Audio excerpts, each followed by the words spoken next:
अस्सलाम वालेकुम रहमतुल्लाहि व बरकातुहू। मोहतरम नाजरीन व सामाईन, 15वीं शाबान की रात शब बारात के नाम पर लोग बड़े धूमधाम से मनाते हैं और उस रात जागकर इबादत करते हैं और ऐसे ऐसे अमाल करते हैं कि उन अमाल में से एक भी अमल का जिक्र ना कुरान में है ना हदीस में है, यानी सिरे से शरीयत इस्लामिया में उन अमाल में से एक भी अमल का जिक्र ही नहीं है।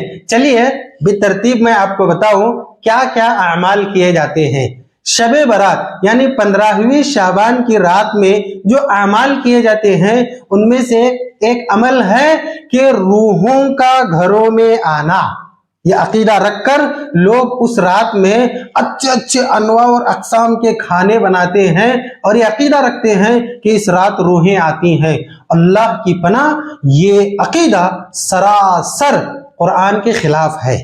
अगर हम कुरान में गौर करें, सिर्फ सूरह मोमिनून जो 18वें पारे का पहला सूरा है उसमें गौर करें तो अल्लाह ने उस सूरत में 2 मकाम पर इरशाद फरमाया कि जब इंसान मर जाता है, मरने के बाद उसकी रूह निकल जाती है तो कयामत से पहले उसकी रूह एक ही जगह पर होती है, दोबारा लौट कर नहीं आती है।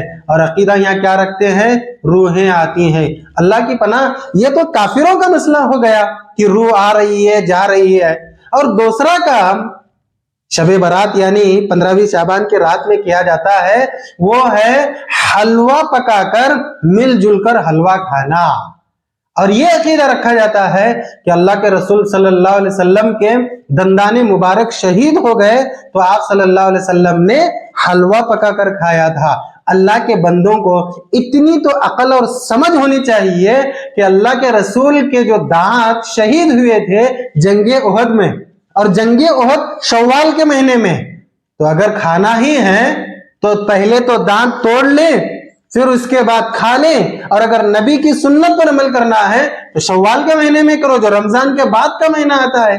शाबान के महीने की 15वीं रात का उस वाक़ये से क्या ताल्लुक हो सकता है।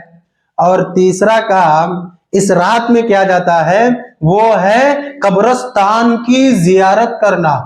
कब्रिस्तान को पहले तो सजाया जाता है, वहां लाइटिंग की जाती है, चिरागा किया जाता है, खूब तरीके से पाक और साफ किया जाता है और उसके बाद वहां पर जाकर जियारत किया जाता है।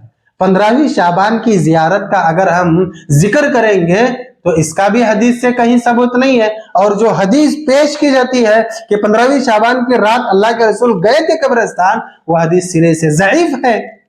और एक काम इस रात में होता है वो है इस रात में हजारी नमाज अदा की जाती है।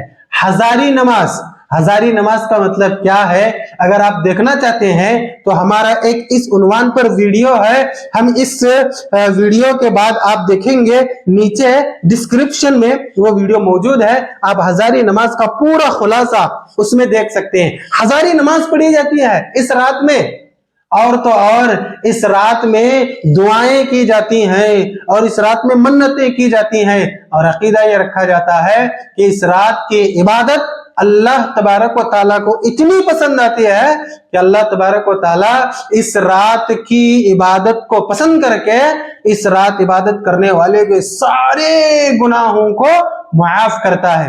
अल्लाह की पनाह, ये बिदअत है, शरीयत से इसका कोई ताल्लुक नहीं है। अल्लाह तबारक व ताला से दुआ है अल्लाह हमें ऐसे बिदअत और खुराफात से बचने की तौफीक अता फरमाए। अस्सलामु अलैकुम रहमतुल्लाहि व बरकातुहू।